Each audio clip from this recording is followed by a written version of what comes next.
Cartas de um Diabo a seu Aprendiz, de C.S. Lewis. E vamos para a página 51, carta 8.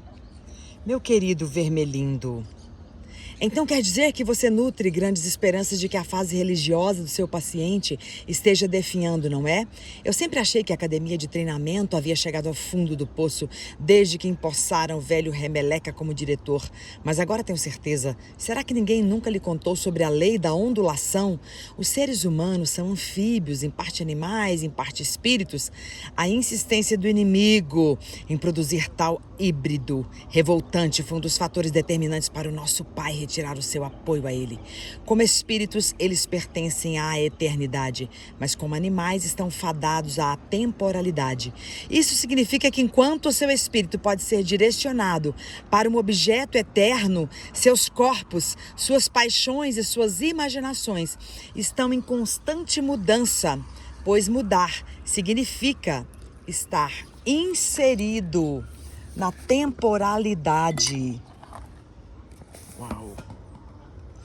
Eles experimentam a constância apenas em meio à ondulação. O retorno repetitivo a um nível do qual frequentemente se desviam uma série de altos e baixos. Se você tivesse observado seu paciente cuidadosamente, teria visto essa ondulação em todos os aspectos de sua vida. Seu interesse pelo trabalho, sua afeição pelos amigos, seus apetites físicos, todos têm seus altos e baixos. Enquanto o seu humano viver sobre a terra, os períodos de riqueza e vivacidade emocional e física se alternarão com períodos de entorpecimento e de pobreza. A aridez e o tédio que seu paciente está passando agora não são, como você entusiasticamente supõe, obra sua. Eles são meramente um fenômeno natural que de nada nos servirá se não soubermos tirar vantagem disso. Para decidir qual é a maior vantagem que se pode tirar, você deve perguntar o que o inimigo pretende fazer com isso e então fazer o oposto. Talvez se surpreenda com o fato de que ele, em seus esforços para ter a posse permanente de uma alma, confie muito mais nos baixos que nos altos. Alguns dos seus filhos prediletos passaram por vales e depressões maiores e mais profundos do que qualquer pessoa. E a razão é a seguinte: para nós, os humanos não passam de comida. Nosso objetivo é a absorção da vontade deles na nossa.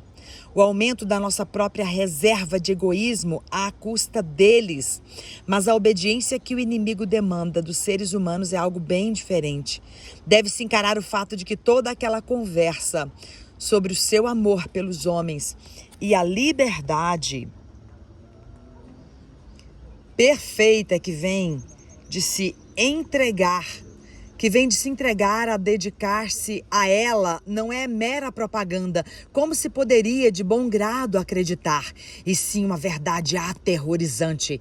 Ele quer realmente encher o universo com um monte de pequenas réplicas repugnantes de si mesmo, criaturas cujas vidas, numa escala em miniatura, serão qualitativamente como a sua, não porque ele as tenha absorvido, mas porque elas desejam se conformar de livre e espontânea vontade a ele. O que nós queremos é apenas gado que possa acabar nos servindo de comida. Ele deseja servos que possam acabar se tornando seus filhos. Nós desejamos sugar. Ele deseja retribuir. Nós somos vazios e queremos ser preenchidos. Ele é pleno e por isso transborda.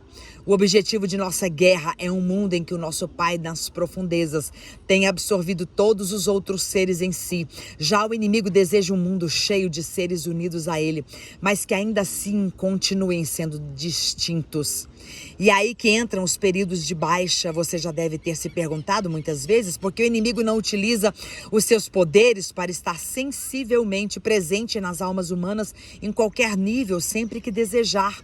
Mas agora você vê que o irresistível e o incontestável são duas armas que a própria natureza de seu desígnio o impede de usar. Atropelar a vontade humana. O que aconteceria se ele se tornasse perceptível, mesmo no nível mais tênue e mínimo? Não valeria de nada para ele, porque não pode violentá-los. Pode apenas encantá-los, pois sua ideia desprezível é fazer duas coisas incompatíveis. Uau! Ao mesmo tempo, as duas coisas incompatíveis ao mesmo tempo. As criaturas devem ser um com ele, sem deixarem de ser elas mesmas. Simplesmente anulá-las ou assimilá-las não servirá aos seus propósitos. Ele está preparado para intervir um pouquinho no início. Irá instigá-los com pequenos sinais de sua presença que, embora minguados, parecem grandes para eles, repletas de doçura emocional e representativas de uma resistência fácil à tentação. Mas ele nunca permitirá que esse estado de coisas dure muito tempo. Mais cedo ou mais tarde irá retirar, se não de fato, pelo menos de sua experiência consciente, todo apoio e incentivo. Deixará a criatura andar com suas próprias pernas, a fim de executar a partir da própria vontade aqueles deveres que já perderam o atrativo. É durante esses períodos de baixa, muito mais do que nos períodos de pico, que ela amadurecerá e se tornará o tipo de criatura que ele deseja que ele seja. Desse modo, as orações feitas no estado de aridez são aquelas que o agradam mais. Podemos arrastar nossos pacientes por meio da tentação contínua, porque nosso propósito em relação a eles é apenas que sirvam de refeição. E quanto mais conseguirmos interferir na vontade deles, melhor.